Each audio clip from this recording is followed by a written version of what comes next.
So, welcome everybody to this really important and life-changing Life with Sigrun. And before we start, I would like to ask you two questions. Do you ever feel stuck in your life, wondering whether there's more? And would you also envision that you get some relief with knowing your way forward to a more fulfilled and purposeful life? So, Sigrun and I have good news for you because in the next 20 minutes, we will discuss how to build a successful online business of your dreams.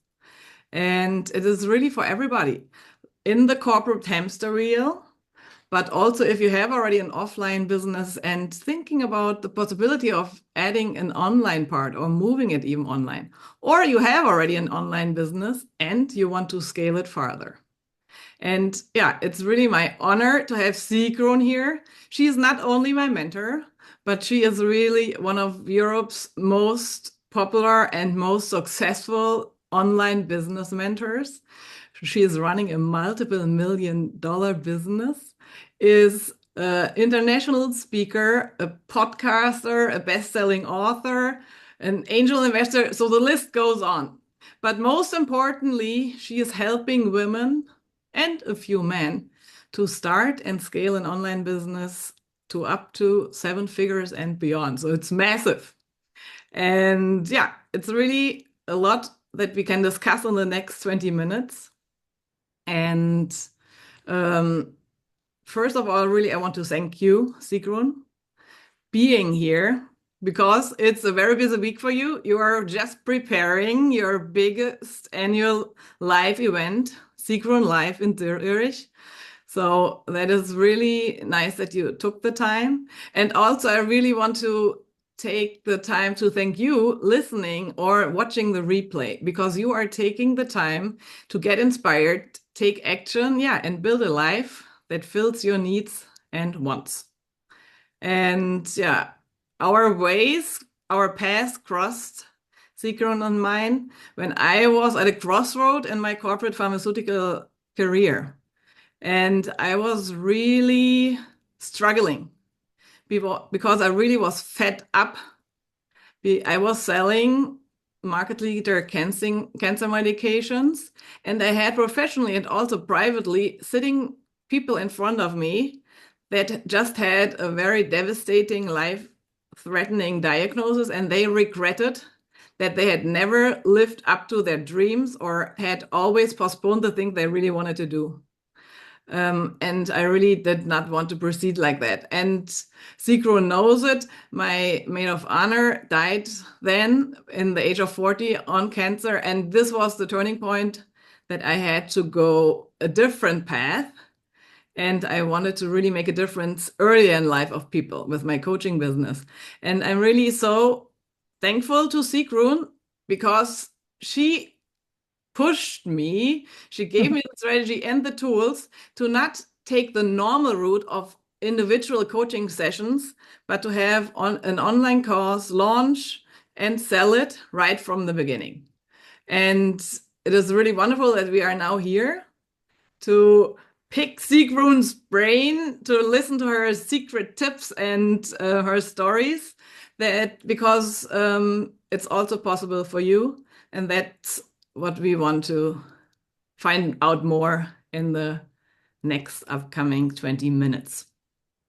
Well, first of all, Ellen, thank you for having me. It's an honor to be here with you, despite this being a busy week. But my team and I well, actually, my team mostly has been preparing everything for our annual event. And I just mainly have to prepare what I say on stage. So my work is a little bit less than what the team has been doing. But yes, we all meet tomorrow evening. So today is a chance to connect with people like yourself and talk about the possibilities of online business. Yeah. But before we even talk about online business, I think wherever you are in your life, you should take time and ask yourself, is this it? Is this what I want to be doing? Am I happy? Am I fulfilled? Am I actually in my zone of genius? And I think a lot of people realize that, am I in my zone of genius? How do I know if I'm in my zone of genius? Uh, and I think we can all be in our zone of genius.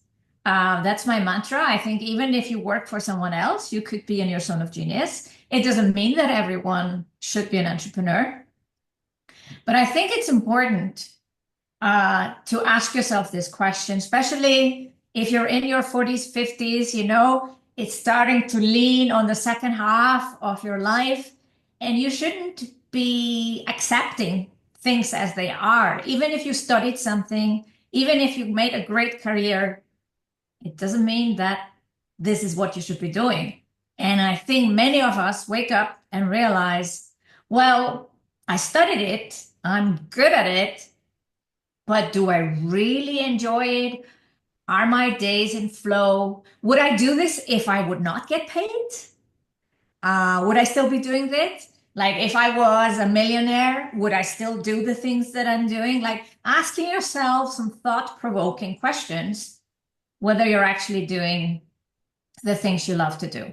Now, obviously, if you go ahead then and start a business, there will be things that you don't like doing and you still have to do them. But majority of your time should be spent doing things that you love, that fulfill you. And you shouldn't be focused too much on like, oh, does this make me money? Yes, we have to do a little checks and make sure we're not doing things that definitely don't make you money. But first of all, it should fulfill you. It should fill your heart with joy. You should be wake up every morning and say, I can't believe that I'm getting paid to do this. Yeah.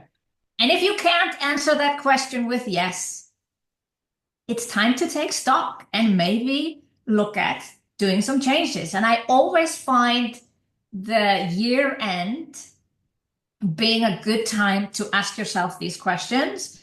There's something about the energy of a year ending. We have this tradition in Iceland, where I come from, that we have a bonfire.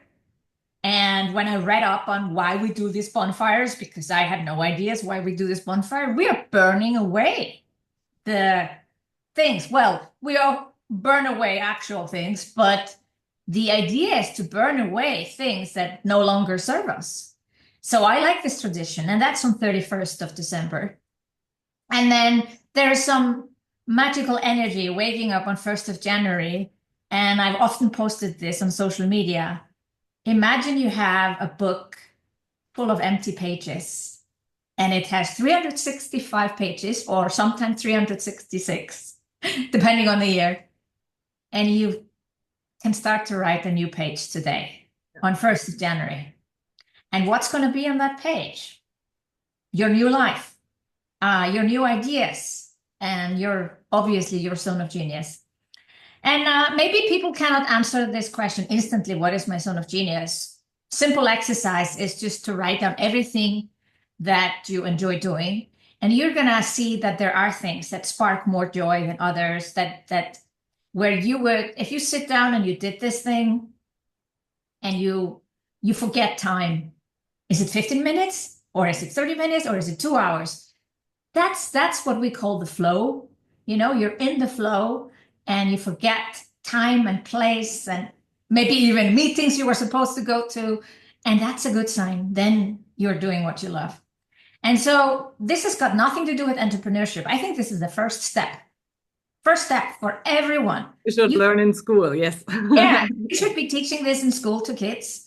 And people should take a stock once a year or so and ask themselves this question: am I really doing what I love?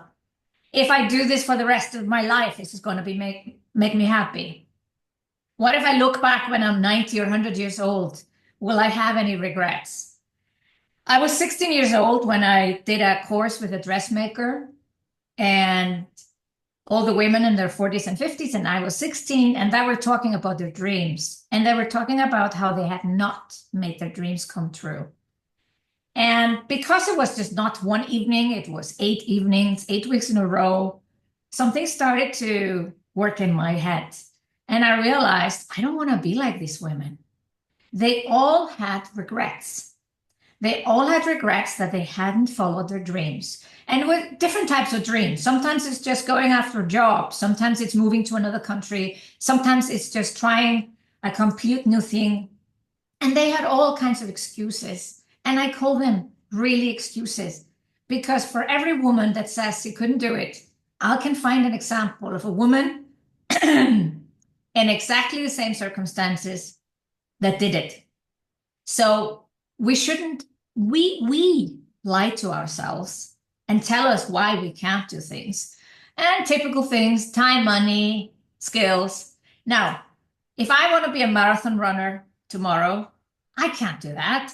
I have asthma, I have some knee issues. I'm not talking about completely unrealistic dreams. Luckily, I don't have the dream of being a marathon runner, so I don't have to think about it.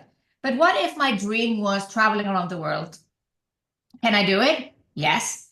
Can I do it right now? Probably not. No, I would have to prepare a few things. First of all, I would have to save up. Then I would have to organize my business differently so I can go away for a few months. But It's I true. could do it. Even I with family, that is the thing. I always get asked this question. Oh, it's nice to do it on your own, but I cannot with my family. Yes, you can. Yeah. Well, yes. And if I want to do it on my own and not with my family, I could do it. Maybe you have to wait until the kids are 15 or 16 so you can go away for 3 months. But I mean, we can lie to ourselves and create excuses, or we can look for examples out there of someone similar to us who's actually gone ahead and done it. And if she can do it, you can do it. Um, so I think it's about starting to realize also, I think this time of year is perfect to start to think about, what do I want? What do I want? What have I maybe dreamt of doing since I was a child and I didn't do it? Are you going to wait until you are 90 and cannot move and it's going to be too late? Or are you actually going to do it? And I feel as older as I get, there is just no delay. Like you gotta, the urgency, I can feel it. I think it's easier when you're in your 20s. Oh, I'll finish studying and then I'll do this. For a time being, that's okay. But I'm more and more leaning towards, can I make it happen this year or is it next year? Yeah. But not waiting 5 or 10 years because then you're probably not going to do it. Yeah.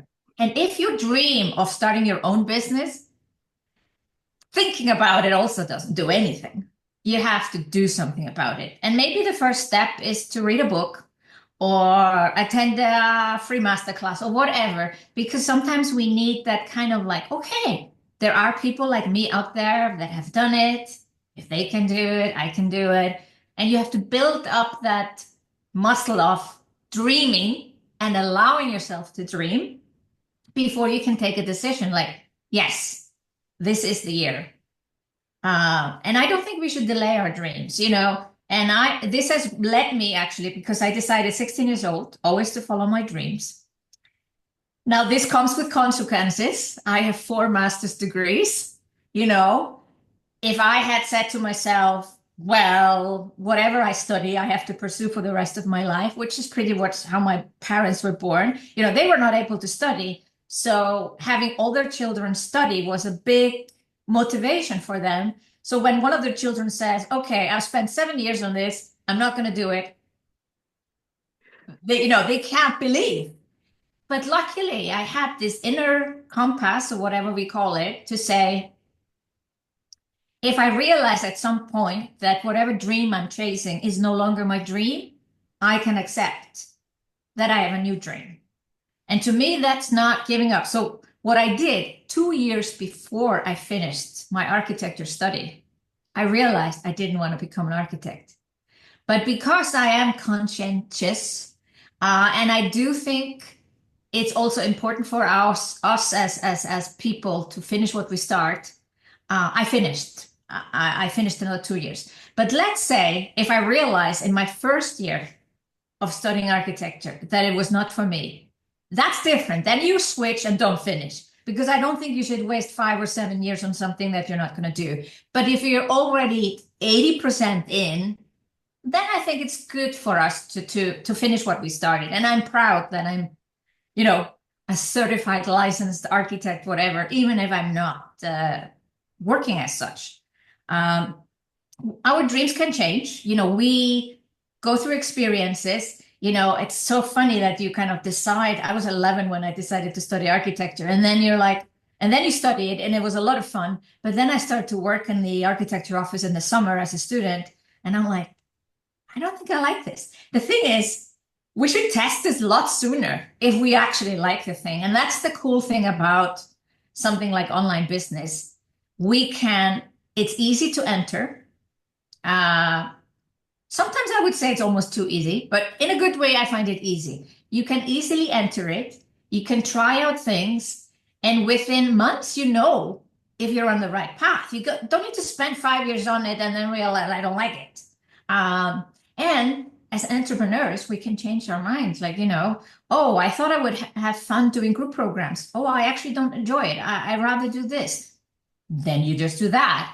It's very, very flexible. But whether people pursue online business or not, zone of genius, number one, ask yourself, what do I want? What are my dreams? What did I not like? I always wanted to stand on stage and write a book. I finally published a book 2 years ago, but I was 6 years old when I thought about writing a book. You know, Having a regret, like the biggest regrets, this is studies in elderly homes with people that are on the deathbeds. There was a nurse that wrote a book about it. I don't remember the name of the book right now. Australia, the Yeah, Australian. Australian nurse. Yeah, Yeah, exactly. five Talking things about, that people regret. Yeah. yeah, what are the things people regret? And it was like five things, but the biggest one is the things you didn't do. And so if you just want to make a life-changing decision right now, just right now, you don't have to wait, you don't have to do it afterwards or tomorrow, is to write down five things that you have wanted to do for a long time and just write them down. The next thing I would do is to put a date on them. You don't have to figure out how. So let's say I want to go actually to Antarctica, one of my dreams. My honeymoon was to Greenland, and my husband and I loved that trip. And we thought, well, one day we'll go to Antarctica. Actually, we wanted to go on our 10-year anniversary, but that was in the middle of COVID, and nobody wants to go on a cruise ship to Antarctica in the middle of COVID. So we postponed it. But putting a date on it, you know, whether it's 25 or 26, something like that, like a big investment, big in time and it's time and money, big in time and money. Put a date on it, and then actually our brain starts to figure out how. I think it's more important to put a date on your dream. The rest is just logistics, you know? Then we'll start to figure out, oh, I need to make money, or I need to put a time in there, or whatever I need to do. So I'm sure there are five things you have dreamt of doing and you didn't go. Some people want to go to Bali. I have no interest going to Bali. It's like we all have different dreams. And it's not all travel. It could be actually writing a book. It could be starting a business. It could be quitting your job because you already hate it for 3 years. Whatever it is, put a date. Something new, spend more time with loved ones. Spend more time with loved ones. That was another one. Nobody is going to say on their deathbed, I wish I would have spent more time on social media. Or No, working, you doing over hours. Yeah. wish I would have worked more. I wish I would have earned. No, that is No, that is but it's that exactly fun. why we are now talking, because I had that in my professional life. People regretting that.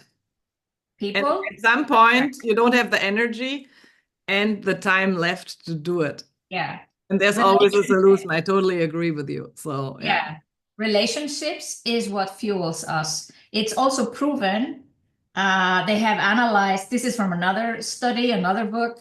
Why do some people live longer in some countries?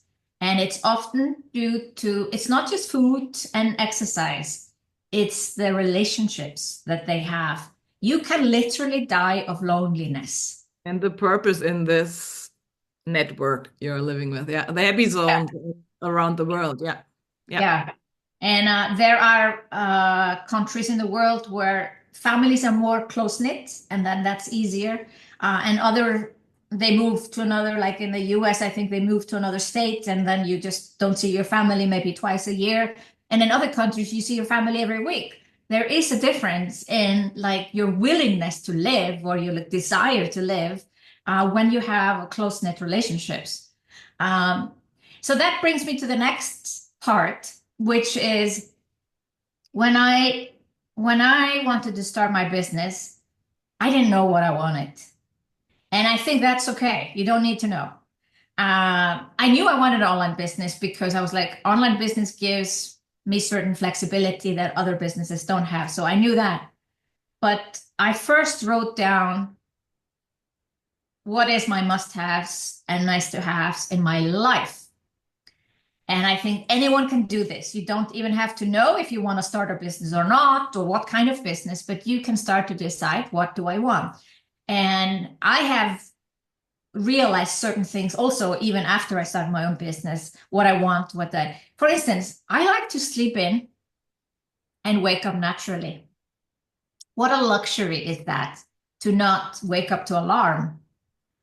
This was not one of my things before I started business, but I realized that later on, like it's a luxury to me to just sleep in. Well, it could be that I naturally wake up at 7 or 8, but maybe not. Maybe I had a tough night or I was doing something in the evening and I can just get my 8 or 9 hours of sleep. That's what I do. I sleep a lot. I need to take a break in the middle of the day because I have some muscle issues, which happened before I started my online business. It came from working 42 hours a week, which is the work week in Switzerland, which I think is unhealthy and horrible. And so I decided, well, I don't want to work week like that. And I want to take a break in the middle of the day so I can go for a walk and I come refreshed back to my desk so I can take care of my health. I wanted to have no meetings on Fridays, maybe even Thursday and Friday. It doesn't mean I actually enjoy working. So I was not counting the hours, but I was thinking I don't like that I have to show up for someone at a certain time too much. Uh, Maybe I can do that all on Monday and Tuesday, and then I have more flexibility to write another book or do something else or be more creative, not being under. I am most creative when I can have 2 or 3 blocks of time. So I would write down all these things. What does my ideal day look like? What does my ideal week look like? And again, I was not so focused on the hours. I know a lot of women. How many hours do you work? I'm like, well, what do you define as work? When I go to a conference to Miami, is that work? In my books, it's work, but I might be in the swimming pool with other entrepreneurs talking about online business. Is that work? I don't count hours, but it's important that I'm not working in the evening. I take at least, I take weekends off, but I actually enjoy sitting down on a Sunday afternoon and checking my calendar. And if I'm teaching a course, for me, I find it better to create the content in a 2 hour block on a Sunday afternoon than on any other day a week. I'd rather take Friday off. And this is what I mean with I can design my life. Why can I not work on a Sunday if I take Friday off? Like it's just the way I like to have my life. And so, yeah, it's not about the hours, it's about the lifestyle. What does your ideal day look like? Ideal week? And then you start to ask yourself, whatever business ideas you get, do they support this dream life that you envision? And therefore, I came to the conclusion of what I do today. And it could be anything. You could be teaching people how to knit or sketch or draw or write books That is the amazing thing. You can or really, go through a divorce or help people with their cancer therapy, whatever. It's anything we know we can teach and deliver online. But before all of that, let's just decide what you want and build your business around the life. perfect. Yeah, that's what I did. And you played and still play a major role in that. And yeah, you are inspire and motivate so many women around the world, and a few men. I always like to see the men, the brave ones that enter the programs and the events. Yeah. You Exactly. spent so many, you said you already gave so many tips. Maybe what would you really say somebody who is struggling, who because the inner, all the challenges, inner, personal, you know all the challenges that your customer face. What would like the top three tips that really somebody starts? I think the first tip is to not stop using the word struggling. We are mostly influenced by our own inner talk. And this inner talk comes partly from parents and teachers and maybe some other people who have influenced in our life. But now it's your inner talk. And you can decide. It's not easy. I'm not saying it's easy, but you can start to train yourself not to talk to yourself like that.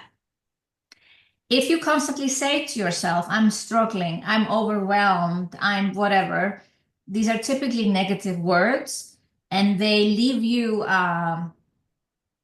in a state where you don't know a way out. So instead of saying words like that to yourself, you try to twist them around. And if you don't have any good ideas, you go on ChatGPT and ask them, what's the opposite of this word? So instead of saying, I'm overwhelmed, we know that overwhelm is typically when you have too many things to do and you don't know where to start and you can't prioritize. So instead of saying I'm overwhelmed and you just feel like I'm overwhelmed, and you can't get anything done, it's like, I'm not sure about my next priorities. And then maybe a friend or a family member or someone who knows you well can sit down with you and say, okay, write down all the things that you think are a priority. And in the overwhelmed state, everything feels like a priority.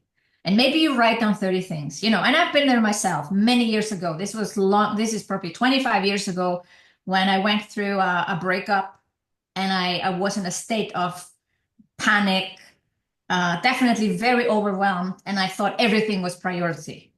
And then I sat down, wrote down 30 things that I thought I should be doing that day, and I had my sister help me go through it because you might be in a state where you just can't see what's a priority right now. It might be so bad.